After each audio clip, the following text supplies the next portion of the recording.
Kaixo, ongi etorria, badakizu problema bi aldiz irakurri behar dela gutxienez. Orduan, uste dut irakurriko zendula, berriro irakurriko dugu.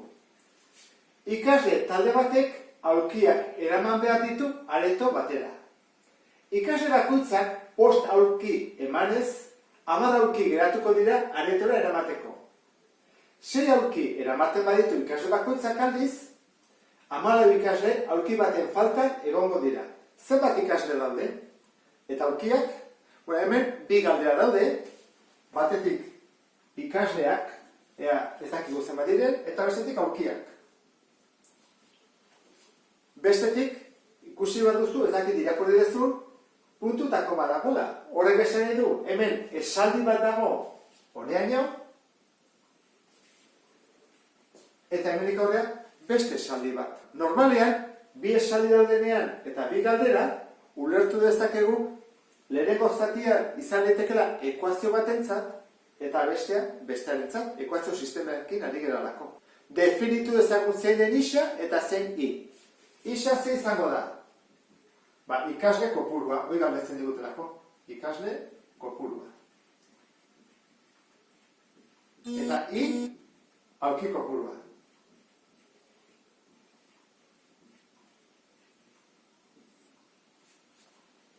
Az gaitezen, ikasle talde batek aulkiak eraman behar ditu areto batera. Ikasle bakoitzak 5 aulki emanezkero, 10 aulki geratuko dira aretora eramateko. Orduan, goazen hori idaztea, berdin. Ikasle bakoitzak 5 aulki eramaten baditu, zenbat aulki eramango dituzte? 5 bider isa, ze bakoitzak 5 eramaten ditu. 5 isa. Eta ze gertatzen da 10 aulkiekin? Oraindik soberan daudela, ez dituzte eraman, orduan dira 5 isa gehi 10. Eta hori zer da, daude aulki guztiak. Hori da, neko ekuazioa.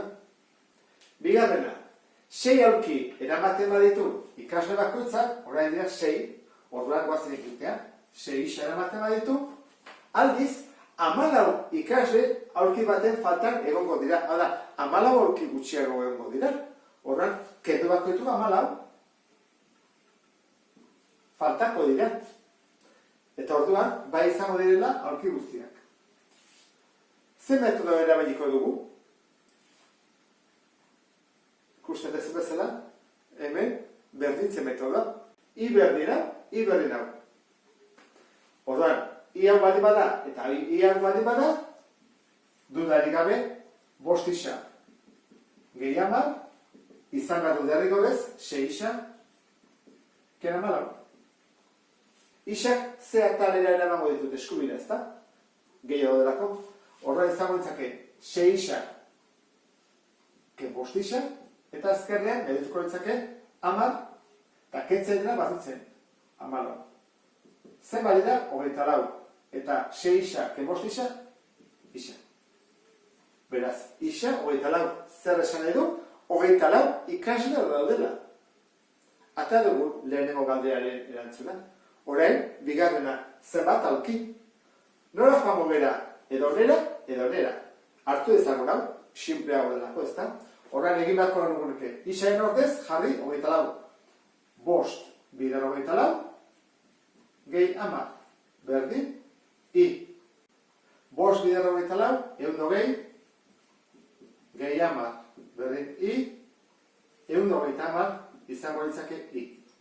Horrek esan nahi du, jarri beharko genuke, 24 ikasle,